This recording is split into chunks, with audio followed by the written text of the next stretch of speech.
Thanks for coming out. I'm ashmastaflash, and today we're going to cover inexpensive coordinated GSM anomaly detection. More specifically, what that means by inexpensive, the whole goal of the project was to come up with something that was going to be far less expensive than the production of a malicious device. Coordinated, meaning centrally configured. You don't want to have to pull SD cards on a whole bunch of remote sensors and then reconfigure them, reburn them, and get them back out into the field. So central configuration and software management was really important. And by anomaly detection, specifically what we mean is picking up rogue BTSs and IMSI catchers. So let's jump in. A little about me. I started with actually getting paid for technology at work around 2000. And I hopped disciplines every few years, kind of changed focus, and now I'm working in R&D for a cloud workload security company. And I don't like talking about me, so that's where we're going to end that. Let's talk about you. The audience I was writing this for has a background in systems and network engineering, some interest in GSM threat detection, but probably not a huge depth. I mean, if you've got it, then great, but it's not required. I'll give you the crib notes so we can make it through. And tinfoil hat's certainly not required, but it's not unwelcome, so go ahead and put it on now, and let's party. So I said that I'm working R&D now. I really love my job, and as such, this has nothing to do with my day job. So if you don't like this, if you do something with this and get in trouble, I completely disavow whatever it is that you do with this. So yeah, and don't go talking to my boss about this. Just come talk to me if you don't like it. So here's what we're going to cover. First off, why you should care, the current threat and detection landscape, the original project goals, 2 iterations of the sensor, and the service architecture, because it's kind of a split architecture, set up future plans for the project, and that's where I kind of beg you for your help and pull requests. Nod and a hat tip to prior art, and Q&A. Why should you care? Because invasions of privacy are bad even when they're unnoticed. Yeah, that's true, and this all is kind of vague, so specifically what are we looking at? What's the worst that could happen with a compromised cell phone conversation in your CFO's office? It could have a financial impact on your company. In the right CFO's office, you could even be looking at something like insider trading or market manipulation with the right phone conversation. So these devices are so small and so easy to hide and so inexpensive, can you really trust your ficus? Adjust your tinfoil hat. And the second side of this is it's with an IMSI catcher, you can also determine whether or not a specific person is within a domicile. So if with one of these devices, someone could walk up outside of your house and they could get a listing of all IMSI numbers. Now, IMSI numbers are the ones that are burned into your SIM in your phone. That's attached to your account. So that identifies you as an individual. If you can take a listing of those from everybody inside of a house, process of deductive reasoning, you can determine who is home. So it's a little bit spooky, and it's not that expensive to carry off. The terminology, baseline for the talk. Software-defined radio. I had one of those in my pocket, but I gave it away. It's using software to perform your signal analysis and using typically a USB dongle that has a software-controlled tuner. And in the case of this, we're using the RTL SDR devices, the super cheapo, like $20, $40 units. ARFCN, absolute radio frequency channel number. I may just refer to that as channel number from here on out, given that this isn't a GSM in-depth talk, just because it's easier to kind of wrap your head around. Think of this almost like a television channel. CGI, Cell Global ID, is a globally unique identifier for the BTS. That's comprised of a mobile country code, a mobile network code, a location area code, and a cell ID. All that comes from the BTS. And like I said earlier, the IMSI is what's burned into your SIM, and that's what identifies you as an individual. Here's a visual aid to kind of wrap your head around GSM addressing in regards to the global cell ID. Every mobile country code has a number of subordinate mobile network codes. Within that, you have multiple location area codes, and within that, you have multiple cell IDs. So let's talk about threat and detection. So we'll go over First a drink of water. Malicious devices, how you know that these malicious devices are in play, and what's currently on the market to detect them. So a hacked femtocell is a trusted part of the provider's network. We saw some really good talks in DEF CON 21 about hacking femtocells for the purpose of honest IDS and also for some nefarious purposes. With a hacked femtocell, you can gather IMSIs, and you can also record phone calls and SMS traffic that are going across it. Your phone has no idea if it's good or evil. Your phone is just going to attempt to attach to it. And Evil BTS, Evil Socket had a great blog post on how to build one for very, very cheap. And ham hands for scale. This is the size of the SDR that's necessary to build a, now you could kind of see how this could fit in your ficus, right? So, and that's the largest device in the system. So that, coupled with a Raspberry Pi 3, you can build an Evil BTS and record phone and SMS traffic. Again, this is the same case with the femtocell. Your phone doesn't know if it's good or evil, it's just going to try and talk to it. That's a GSM thing. So indicators of attack. How do you know when something weird's going on? ARFCN, remember? Think of it like a TV channel. All of a sudden, if a channel goes loud over threshold, this is something you determine by a short period of observation. So you can set a threshold alert when it gets over that. ARFCN outside of forecast, you can use, here's spoiler alert, we're using graphite in part of this, and graphite has Holt-Winter's algorithm built in so that you can have a confidence band over time. And so if something that's typically low but all of a sudden gets a little bit louder, it may not be a threat to you, but it may be something nearby. A channel all of a sudden getting louder may indicate that someone's trying to broadcast on the same channel. Unrecognized cell global ID. There are databases you can download with the GPS coordinates and all the metadata for these cell global IDs, and it's useful for determining your location. If you don't have a GPS chip, you can kind of make that determination based on where the tower is. Gratuitous BTS reassociation. This is something that you would determine by observing the behavior of a cell radio. And if all of a sudden you have a stationary radio that starts associating to another BTS or a bunch of other BTSs, typically for a standard or a stationary radio, you're not going to see a lot of that behavior. If you're walking around, it's supposed to happen like that with your cell phone, but if it's sitting in one place, you really shouldn't be hopping towers a whole heck of a lot. And if you have the GPS location of a tower by the cell global ID, and the BTS is broadcasting a cell global ID of something that should be in, say, Orlando, if that cell shows up in Vegas, either someone's absolutely awful at their job of configuring BTSs, or it may be something malicious. So current detection methods, both Pony Express and Bastille Networks have an offering of which this is a subset. Open source options.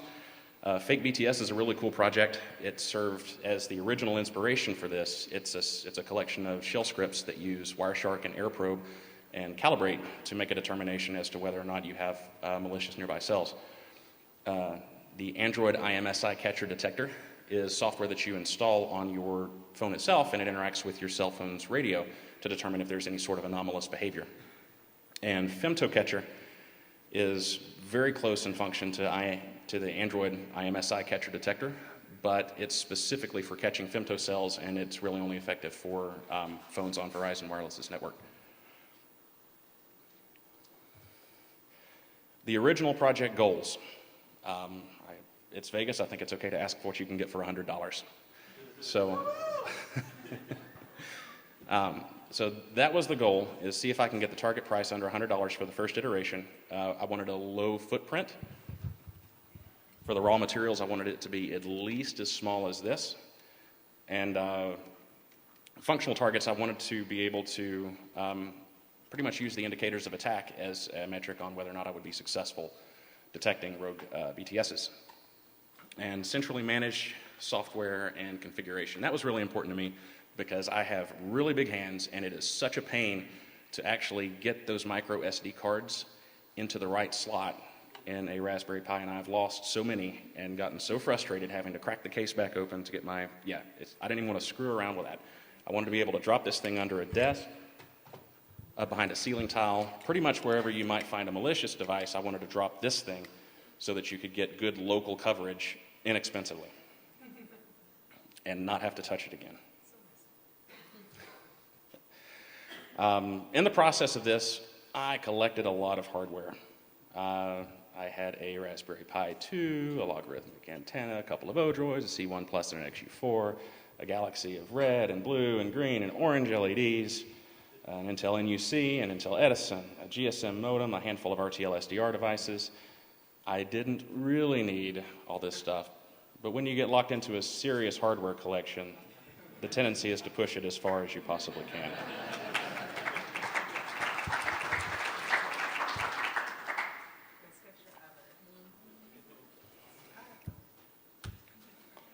So, that brings us to SITCH, situational information from telemetry and correlated heuristics.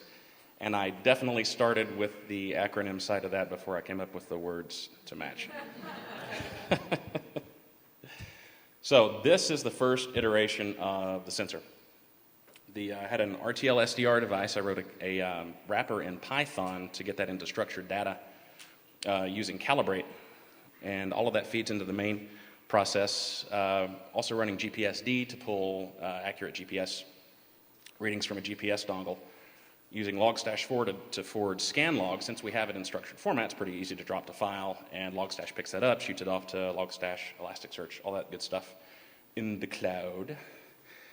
And I was using a tool, Python tool called Graphite Send to send all this stuff over an OpenVPN channel up to a Graphite instance for tracking time series measurements, which was it was effective enough. I talked Verizon into sending me a femtocell to set up in my apartment, and when you start it up, I mean, they never really consistently start at the same speed. Sometimes you'll be waiting for 40 minutes for it to get a GPS fix, but when it does go live, it's pretty plain to see. Honestly, this graph is a little bit smoothed out. It's normally spikier than this. I went back in history, and Graphite had already kind of smoothed things out for me. But it's very clear, very apparent when this stuff goes live because it gets very loud, and then your phone attaches to it, and then, ta-da, you're on a part of Verizon's trusted network. So, remember that slide earlier? Here it is in table form. So these are our functional targets. ARFSN over threshold is a big yes, as well as ARFSN outside of forecast. But the tool that we're using called Calibrate, what it does is it produces a list of channels, nearby channels, and gives you a power rating.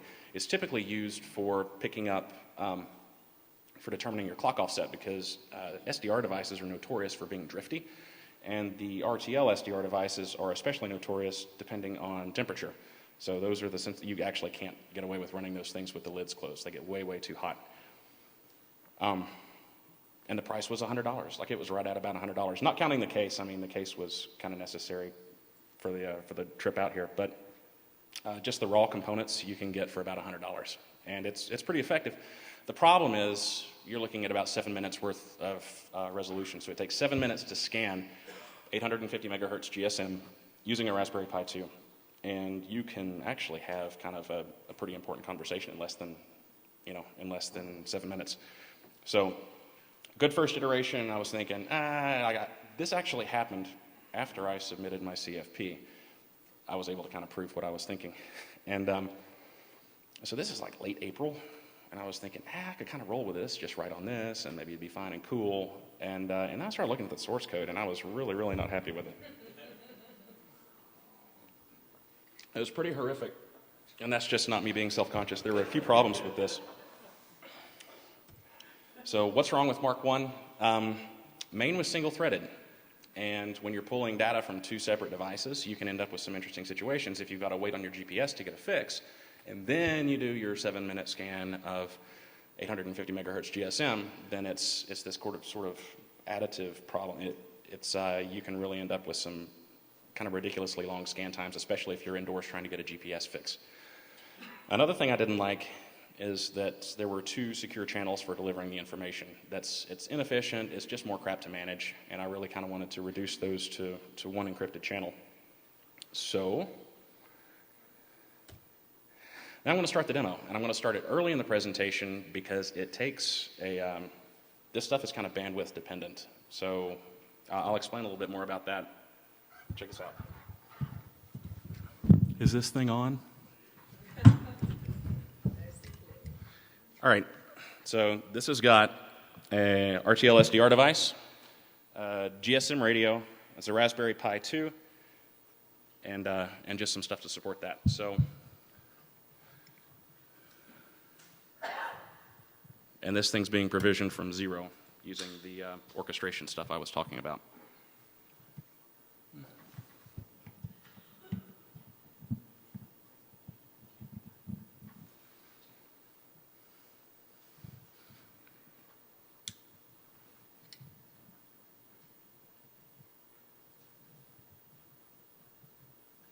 Lights. There we go. All right. So while we're waiting on this thing, what it's doing is there's the service that I'm using to orchestrate what I'll loosely call firmware, although maybe we'll have a discussion on actually what firmware is later. I'm going to call it firmware.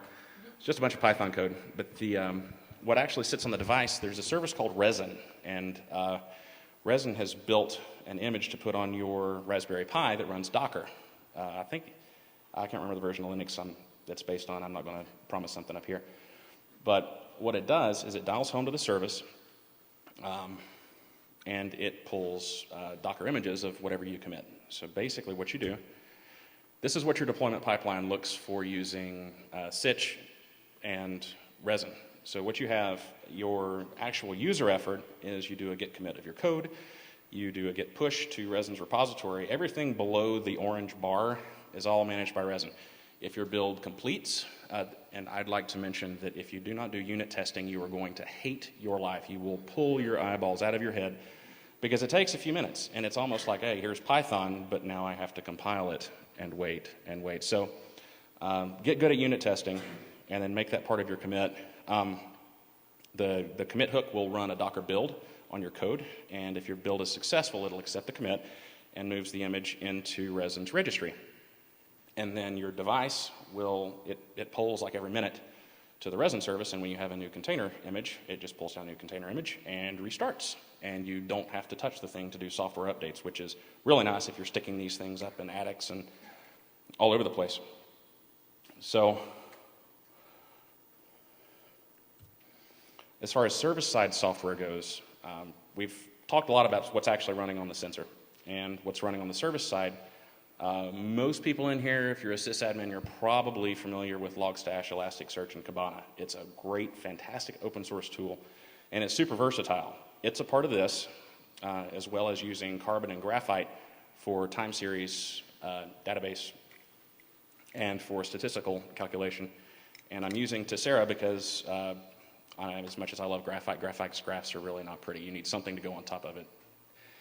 And Graphite Beacon is probably the simplest tool I found for just measuring and looking for things outside of bounds on Graphite. It was so nice that somebody didn't over-engineer something. It's simple. You can figure it, set it up, and fire it off. So that's what I chose. Vault is a really cool tool from HashiCorp, and what it does secret management. So you can load certs, you can load credentials in there, and we have the keys for accessing those loaded up into environment variables in the device itself.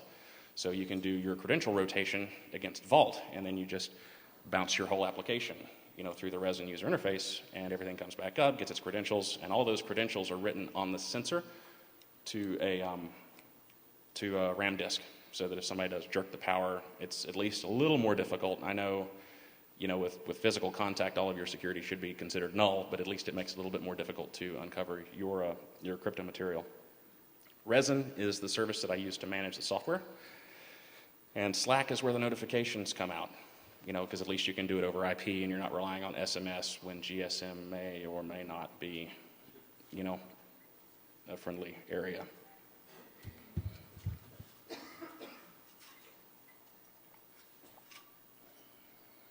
So on the service architecture side, the first thing the information hits is the inbound information processor. What that is in this case is Logstash. Document retention, everything's stored in structured data in Elasticsearch, and the web-based portal is kind of a combination of Kibana and Tessera. The time series database is Graphite, and analysis and alert generation right now are shared by Graphite. I'm sorry. That other tool, Graphite Beacon, and some stuff that's coming directly out of the sensor. The sensor is actually smart enough to do some alerting on its own, and that stuff is caught by Logstash, and it kicks it out straight to Slack. Like I said, an external alerting service is Slack, and there's the user.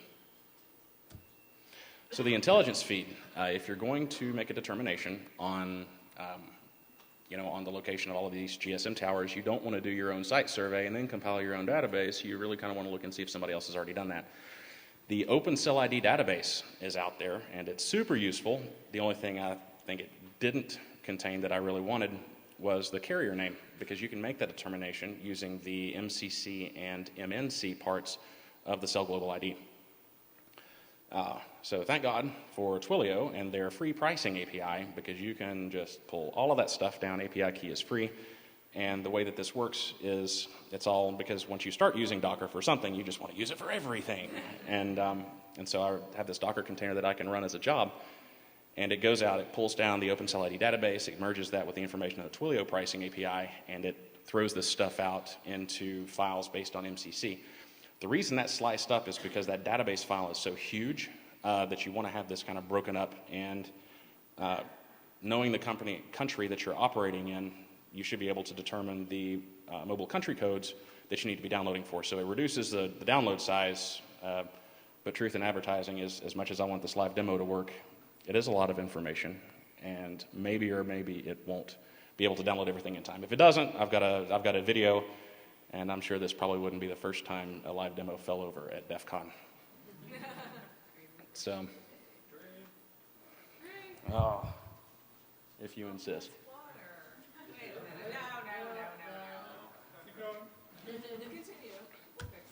So let's talk about the Mark II sensor and kind of the improvements I wanted to make before I showed anybody this ugly baby of mine.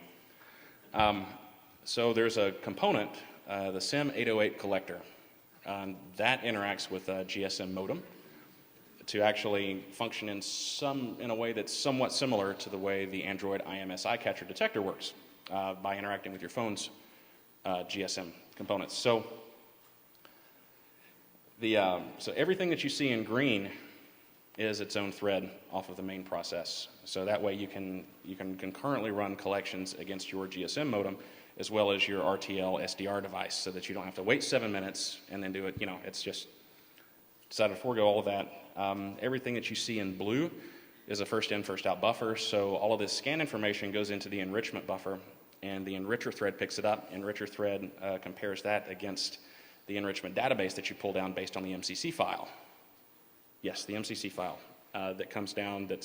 All that stuff gets shoved up into AWS. It doesn't have to work like that. It'd be simple enough to tool around to work off of an HTTP server, but AWS was just easier, so that's what I did.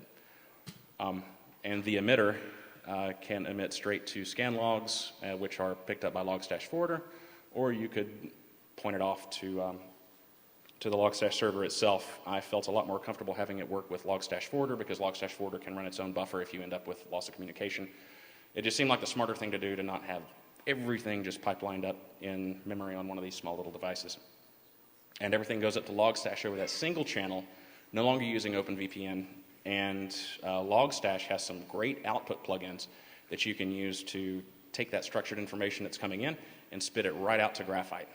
So kind of coalescing those two paths was super, it just makes things seem simpler to me. So this is kind of a block diagram of what goes on inside the sensor. For a calibrate scan, everything goes, it goes into the enricher thread, or enricher thread picks it up from Q, and it can fire alerts on its own based on a threshold that you set in the environment variables in Resin. Resin is the service that manages it, pushes out environment variables for running your program. So you can set a device-specific threshold depending on where in the building it is, because you don't want to set the same. I mean, that wouldn't work. And it also sends individual events or individual structures for ARFs and metadata and the original scan document containing your timestamp, all that other good stuff. Gets a little more interesting when you start pulling from the SIM808 module, which is your GSM modem. The enricher thread gets it, does a comparison against the enrichment database, which is kind of sizable, but it does do a little in-memory caching for a little while, just so you don't have to keep hitting disk for everything that comes through.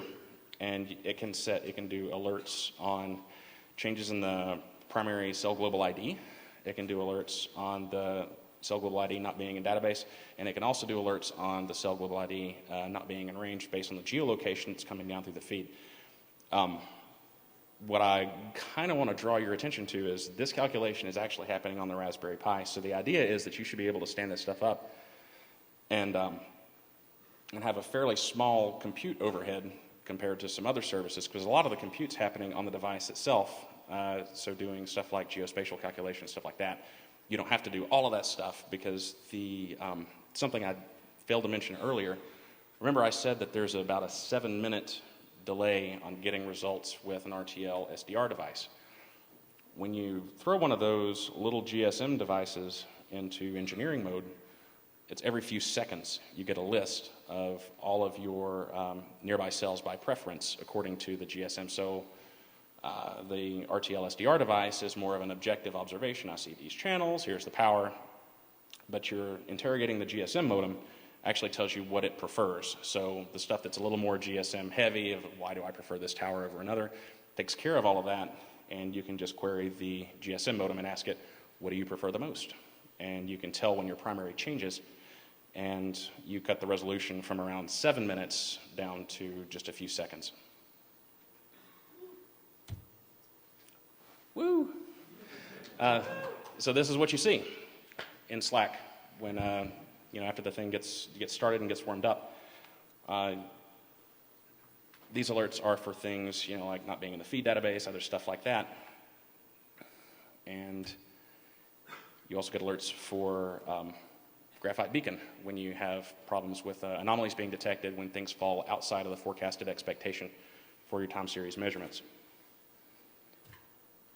So here's where we return to the demo and see if these things are actually going to behave for us. So I don't think I get a drum roll up here, but I hope the anxiety is palpable.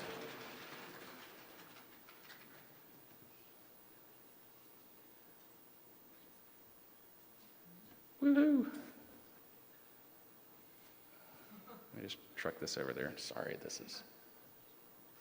somebody told me not to do it like this, and if I'd have had enough sense to listen.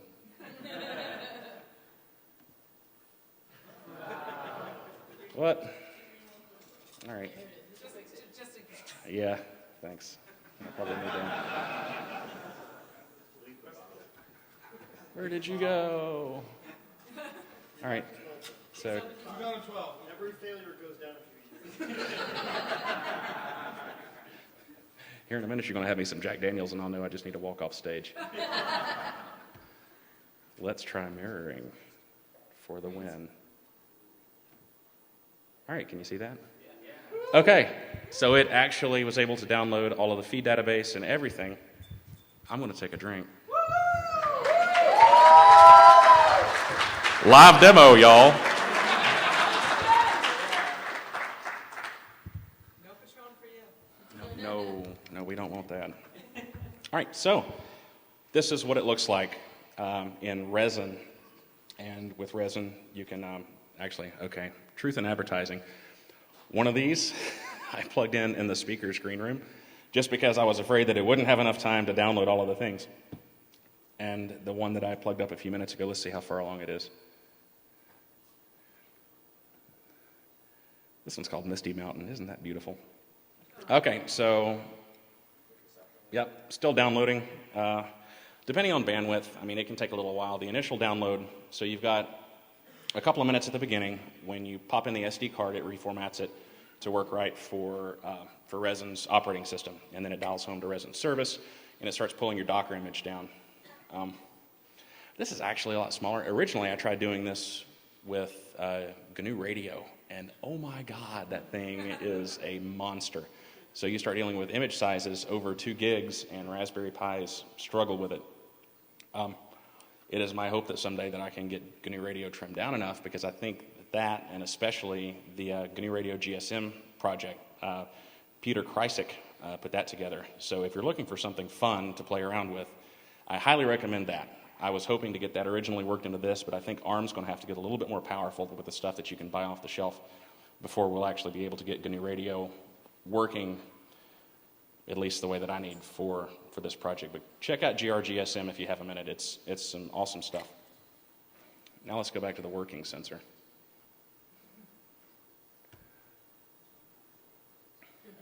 All right. So in the startup process, you see download the application, installing the application, pulls everything down from the feed, gets your secrets from the vault. Yeah, this one started up just fine. Oh man, that's great. It's not that I thought that it would really not work, but superstition. The same reason you don't do a change window on a Friday afternoon. So to Sarah, let's see what that looks like. Let's see if we have anything for DEF CON yet. And we do have a little bit. So these are time series measurements, and honestly, it looks a little ugly. This is probably due to my configuration of graphite. Let's find a resolution that looks decent. There we go. That's a little bit better. And you can see the channels that are being tracked by ARFSON. And this is kind of the RX level. This is the measurement that's produced by the cell radio itself. This is the Holt-Winters anomaly stuff. This doesn't get really interesting until you actually have a measurement period by which you can start to look at, because Holt-Winters is super cool. You could probably do this with standard deviation, but I was, Holt-Winters, it's a bigger word, right? And it's free. It's already baked in. There's another buzzword if anybody's playing bingo. So Holt-Winters is super cool in that it takes seasonality into it. So not that you would ever see this in the real world, but if you have, if Monday afternoons are really hot, then it'll accommodate for that. You just have to let it see a Monday afternoon, or else you get that. So we're even tracking the affinity, which looks like it may have made a change. That's interesting, isn't it? So the cell made an affinity change shortly after coming online, which is pretty cool, from ARFSON 180 to something higher than that. 238. Yeah, that's cool. Anyway, we're all kind of discovering this. I was pretty afraid of turning this thing on at DEF CON and blowing up the service by throwing so much information into it, but it's behaved surprisingly well. So let's see. And here is my Kibana server. Oh, no results yet. And that's because my time range is crap.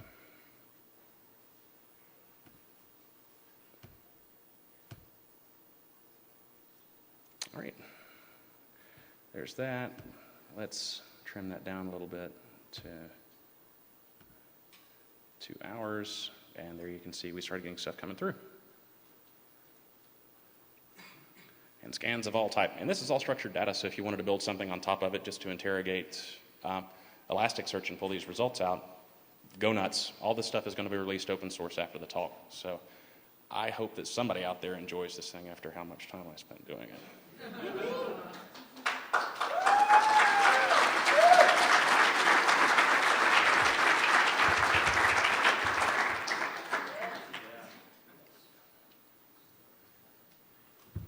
So let's return to the demo and see if I can figure out this mirroring thing again.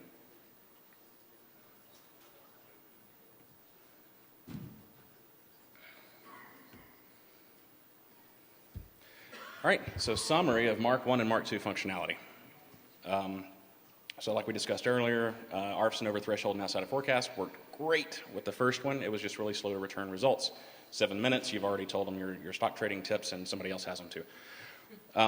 With the Mark II, we hit all of our objectives. ARFSON over threshold and outside of forecast, of course, because we were still using Calibrate. unrecognized cell global ID. We're able to pick that up. Gratuitous BTS reassociation, able to pick that up as well. BTS detected outside of range, you can do that as well. And the price was $150. So considering that this, if you buy this at list price, not the price, like they've got a great deal in the vendor booth, you should all go and buy one. These are so expensive, and they've got a great deal running in the vendor booth. They didn't pay me to say that. But with one of these, yeah, I think you're looking at maybe around $600, $650 with this, a Raspberry Pi, a GSM radio. You can build an Evil BTS for about $150. You can build a sensor to detect when these things are around. So the original goal of having something that was easy to deploy, you know, something, I mean, you just pop the SD card in, make sure everything's plugged up, you ship it out, plug it up wherever, and leave it alone, let it collect its stuff. To have it less expensive than the Evil devices, I'd call it a win. So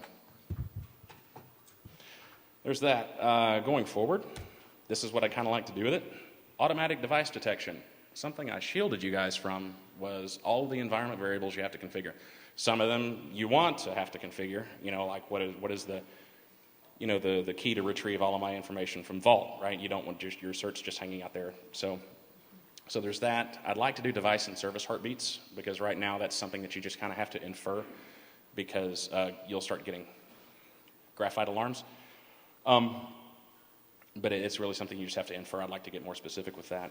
GNU Radio, like I said earlier, I would love for GNU Radio to be the core of this if I could figure out a way to make it run quickly and honestly to run it all on a Raspberry Pi, because running that sample rate and doing GSM processing is pretty intense. But if you do go pure SDR, then not only GSM, but you can start playing around with ADS-B broadcasts from aircraft, looking up FPV drones, all sorts of fun stuff.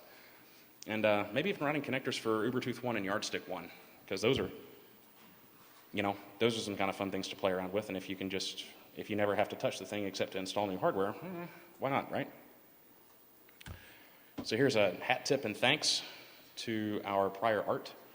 DIY cellular IDS and traffic interception and remote mobile cloning with a compromised femtocell. That served as the original inspiration that kind of got me thinking in this direction, because you can get a femtocell for $250, or you can social engineer one out of Verizon for pretty. I've been with you guys for so long. If that argument has never worked before, it worked for me. I've been your customer for so many years, and I have crap reception in my little apartment. So $250 or $600. It's pretty cheap to be able to do some positively evil things. And last year, Duck Kahuna and Satan Claus put on a great intro to SDR in the Wireless Village. It was a 101 track that I really enjoyed and kind of set me down the road of trying to figure this problem out. Fake BTS served as the original functional inspiration for this, kind of the interaction between Wireshark and AirProbe, and unfortunately, it's a little too intense to run on ARM, so that's why I kind of had to write my own little hack together thing. And how to build your own rogue GSM BTS for fun and profit. Simone Margaritelli, thank you. If Evil Socket is here, I want to buy you a beer. If you're not, I owe you one. It was a really well-written blog post on how to simply set up an Evil BTS using one of these and a Raspberry Pi 3 and a battery pack and a GSM radio, and that helped me to kind of quantify the price and the footprint and ease of access for parts.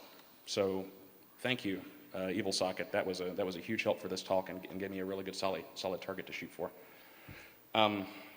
Thanks. GNU Radio is, as much as I wish it could have made it in here, it actually worked pretty well on the Intel NUC, but those things are kind of pricey. You were not going to beat anybody on price using an Intel NUC. But GNU Radio runs pretty well on that for this purpose. And Peter Kreisik was really helpful, helping me to get up to speed on the GSM stuff, and calibrates the core of this. And without Calibrate, it really probably wouldn't work very well. So hat tip and thanks to all of the prior art.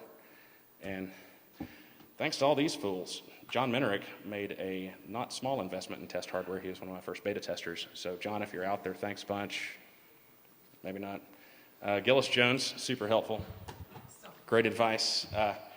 Christian Wright and Dave Doolin suffered through this thing. And there were a lot of silent contributors who didn't necessarily want to be associated with a DEF CON talk. Well, I don't know why. I have no problem with it. But I got a bunch of really useful information on GSM networks from some really helpful people in the background. Anyway, we can do Q&A now, or we can take it off stage.